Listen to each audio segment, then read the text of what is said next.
তিথিৰ ওপৰত দুটা টপিকৰ ওপৰত আলোচনা কৰিলো আজি আমি আৰু এটা টপিক লৈছো যে এইটো হল ক্ষয় তিথি বা বৃদ্ধি তিথি এই ক্ষয় তিথি বা বৃদ্ধি তিথি হয় কি চাওক ক্ষয় বা বৃদ্ধি তিথিত যদি কোনো শুভ কাম কৰা হয় এই শুভ কাম শাস্ত্ৰমতে বৰ্জনীয়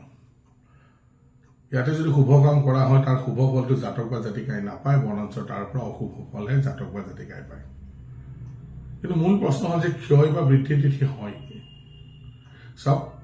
যদি সূৰ্য উদয়ৰ পিছত কোনো এটা তিথি আৰম্ভ হয় আৰু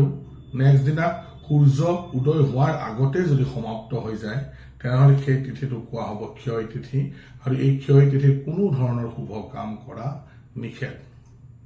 লাগে যিমানে ভদ্ৰা তিথি হওক বা যিমানেই পূৰ্ণা তিথি নহওক কিয় ইয়াত শুভ কাম কৰা নিষেধ হ'ব ঠিক তেনেকৈ বৃদ্ধি তিথি কি হয় যে সূৰ্য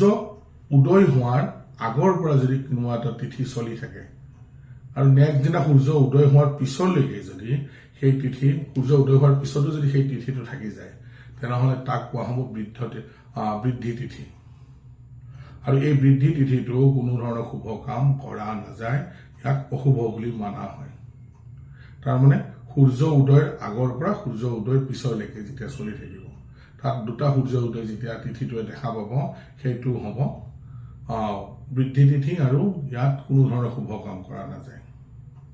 সেইকাৰণে মনত ৰাখিব এই ক্ষয় তিথি বৃদ্ধি তিথি আদিবোৰ চাই মেলি যেতিয়া শুভ কৰ্ম কৰা হয় শুভ মুহূৰ্ত লোৱা হয় তেতিয়া তাৰ পৰা শুভ ফল পোৱা যায় আশা কৰো আপোনালোকে বুজি পাইছে যে ক্ষয় তিথি বা বৃদ্ধি তিথি কি হয় আকৌ এবাৰ আপোনালোকৰ জ্ঞাতাৰ্থে মই জনাওঁ যে ক্ষয় তিথি হল যে সূৰ্য উদয়ৰ পিছত আৰম্ভ হ'ব আৰু নেক্সট দিনা সূৰ্য উদয় হোৱাৰ আগতে সমাপ্ত হ'ব আৰু বৃদ্ধি তিথি হ'ব কি সূৰ্য উদয়ৰ আগৰ পৰা তিথিটো চলি থাকিব নেক্সট দিনা সূৰ্য উদয় হৈ যোৱাৰ পিছলৈকে সেই তিথিটো চলি থাকিব এনেবোৰ তিথি সদায় বৰ্জনীয় হয় এনেবোৰ তিথিত কোনোদিনা শুভ কৰ্ম নকৰাটো ভাল এনেধৰণৰ ইনফৰমেটিভ ভিডিঅ' আপোনালোকৰ সন্মুখত মই লৈ আনি থাকিম জ্যোতিষ শাস্ত্ৰৰ ওপৰত যদি মোৰ ভিডিঅ' চাই ভাল লাগে তেনেহলে লাইক কৰিব শ্বেয়াৰ কৰিব আৰু ছাবস্ক্ৰাইব কৰিব নাপাহৰিব ধন্যবাদ